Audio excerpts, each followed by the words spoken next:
দুই বন্ধু ছিল অনেক দিন, কিন্তু কোনো কারণে যুদ্ধ হয়ে গেছে অনেকদিন। তো যুদ্ধ হয়ে গেছে, দুজনে অনেক দূরে থাকে। হঠাৎ একদিন দেখা হইলো, দুজনেরই বয়স হয়ে গেছে, দাড়ি পেকে গেছে, সাদা হয়ে গেছে। তো ওই এক বন্ধু আর এক বন্ধুর দেখলো দাড়িটা লাল হয়ে গেছে। তো ওই বন্ধু জিজ্ঞাসা করতে, কি ব্যাপার, তোমার দাড়িটা না সাদা ছিল, লাল হয়ে গেল কি করে? তখন সে বললো, আরে আমার দাড়িতে মেহেন্দি দিয়েছি। তো সে জিজ্ঞাসা করছে, মেহেন্দি দিলে কি লাল হয়? হ্যাঁ, রঙিন হয়ে যায়।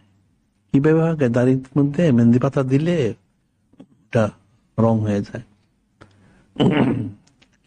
ঠিক আছে, এটা শুনলো ওই বন্ধু। ওই বন্ধু শুনে বাড়িতে গেল, আবার দুজনে গেল যার যার জায়গায়। কারণ বাড়িতে গিয়ে সে ওই মেহেন্দি পাতা সংগ্রহ করলো, অনেক পাতা সংগ্রহ করে এনে কাপড় দিয়ে তার দাড়ির মধ্যে বেঁধে রাখলো। এভাবে এখন রাখছে 1 ঘন্টা, 2 ঘন্টা, 3 ঘন্টা, কিন্তু রং তো আর হয় না। একদিন দুদিন, তাতেও রং হয় না। চিন্তা করল ব্যাপারটা কি। সে তো মিথ্যা কথা বলার কথা না, তার দাড়িতে তো রং হয়েছে, তার দাড়িতে রং হলো না। তখন যাই হোক, সে চিন্তিত হইল ব্যাপারটা কি। আবার কয়েকদিন পর দেখা হইলো, দেখার পর বললো যে তুমি যে বলেছিলে মেহেন্দি পাতা দিলে দাড়ি লাল হয়, আমি তো মেহেন্দি পাতা বেঁধে রেখেছিলাম কয়েকদিন, কই তো আমার তো রং হইলো না। তো সে জিজ্ঞাসা করলো, কিভাবে তুমি বেঁধে রেখেছো? পাতা এনে কাপড় দিয়ে বেঁধে রেখেছিলাম।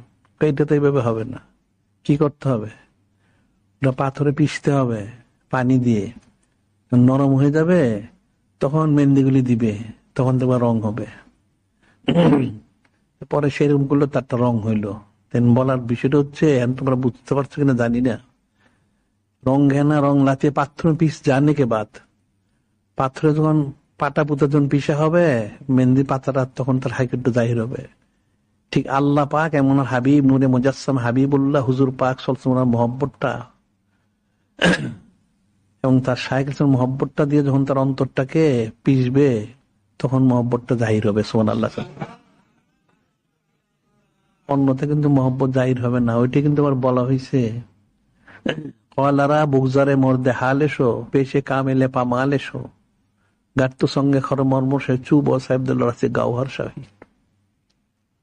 কলারা বুকজারে মধ্যে হাল এসো, কথাবার্তা ছেড়ে দাও, জিগিরকারী হাল হয়ে যাও। পেশে কামেলে পা মাল এসো, কামেল শাইকের পায়ে দুলে হয়ে যাও।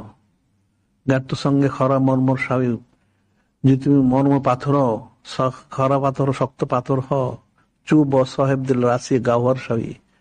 যখন তুমি ওলি আল্লাহর সোহবতে যাবে, তখন তুমি মূল্যবান মুক্ত হয়ে যাবে। সোনা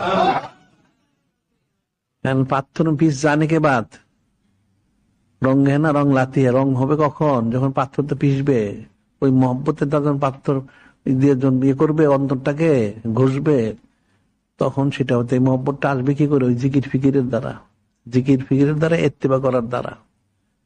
জিকির আজকার করবে, সোবত ইখতিয়ার করবে, ইত্তেবা করবে, তখন এর মাধ্যম দিয়ে তোমার কল্প আস্তে আস্তে এই ঘষতে ঘষতে গালিজগুলি বের হয়ে যাবে, ইসলাম প্রাপ্ত হবে। সুবহানাল্লাহ।